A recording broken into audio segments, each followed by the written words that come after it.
La deuxième question, c'est est-ce que la Bible a été changée? C'est important parce que, avant d'examiner un livre saint, il faut savoir si on peut s'appuyer dessus. Est-ce que c'est vrai, est-ce que c'est pas vrai? Il y a aujourd'hui certains musulmans qui disent que la Bible aurait été changée. La première accusation de ce genre a été faite en 1046 par un savant musulman qui s'appelait Ibn Hazm. Auparavant, personne n'avait jamais dit ça. C'est en 1046, donc au XIe siècle, et Ibn Hazm dit « puisque le Coran est vrai ».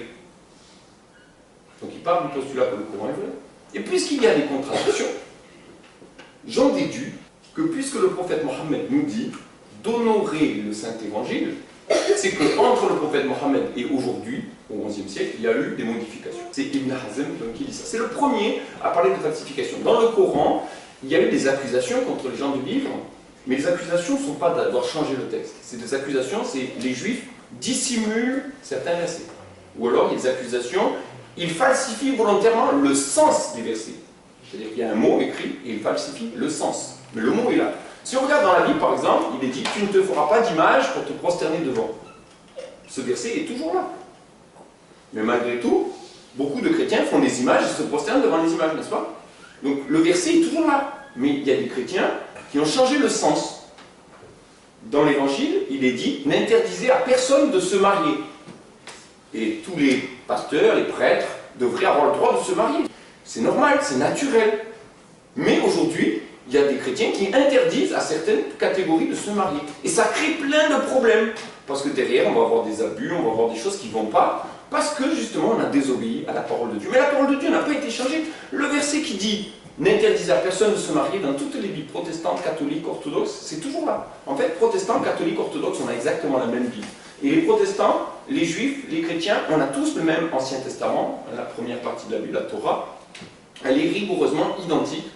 Bien que les Juifs ne reconnaissent pas, pour la majorité, Jésus comme étant le Messie, comme étant le Sauveur annoncé, ils ont exactement le même texte que les chrétiens. Il n'y a qu'une seule Bible, il n'y a pas plusieurs Bibles, il n'y a pas la Bible de Jérusalem, la Bible, c'est des traductions.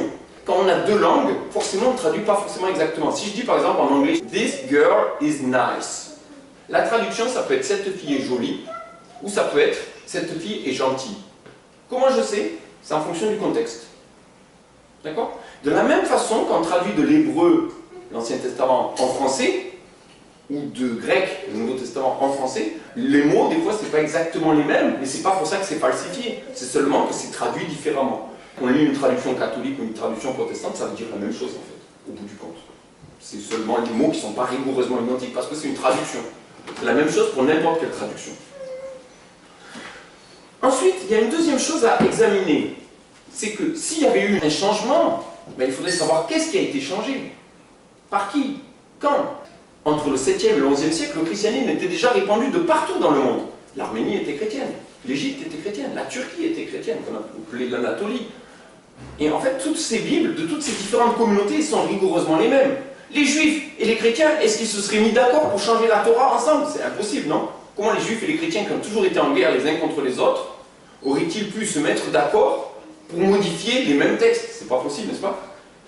Si on regarde bien encore, on a des manuscrits qui datent d'avant Mohammed. On a 5500 manuscrits qui datent tout début de l'ère chrétienne. 5500 manuscrits écrits à la main et qui montrent bien que le texte qu'on a aujourd'hui est rigoureusement identique à ce qu'on a dans les manuscrits.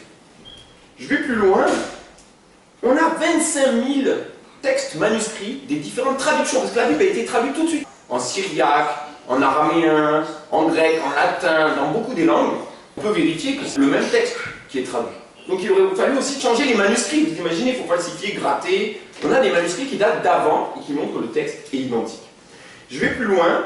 Dans les pères de l'Église, c'est-à-dire des gens qui ont vécu avant le 7e siècle, on a 86 000 citations et on a quasiment tous les versets de l'Évangile qui sont cités.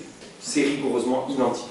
Donc en fait, il faudrait pouvoir dire qui a changé quoi, quand et comment. Et aujourd'hui, aucun savant de l'islam n'a jamais pu répondre à cette question, de dire tel texte a été modifié à telle date et par de tel moyen. C'est impossible en fait. On a trouvé encore dans une masque de momie, récemment, je ne sais pas si vous avez vu, cette année, un masque de momie, on ouvre du 1er siècle, et on trouve un morceau de l'évangile, et là encore, le texte est conforme au texte d'aujourd'hui. Dans un morceau de momie, ils avaient fait du plâtre, vous savez, pour faire du plâtre de momie, il fallait du papier, et c'était un texte du 1er siècle qu'on retrouve dans cette masque de momie et qui est rigoureusement identique au texte qu'on a actuellement. Mieux que ça, on a découvert les manuscrits de la mer Morte qui datent de avant Jésus-Christ. Et la grotte de Qumran a été abandonnée au moment du sac de Jérusalem en 70, donc du 1er siècle. Et tous ces manuscrits permettent de reconstituer des livres de l'Ancien Testament, mais qui permettent de montrer que tout le texte de la Torah est rigoureusement identique à celui qu'on a aujourd'hui. Pas de modification. De plus, si on regarde dans la Bible, plusieurs textes nous disent que c'est rigoureusement identique. Dans les psaumes, il est dit, il n'y aura pas de changement aux paroles de Dieu. Jésus a dit, le ciel et la terre passeront, mais mes paroles ne passeront pas. Jésus a encore dit, de la Torah, il ne passera pas un iota, la plus petite lettre, pas un seul trait d'une lettre, que tout ne soit accompli. Le Coran est entièrement d'accord sur ce point.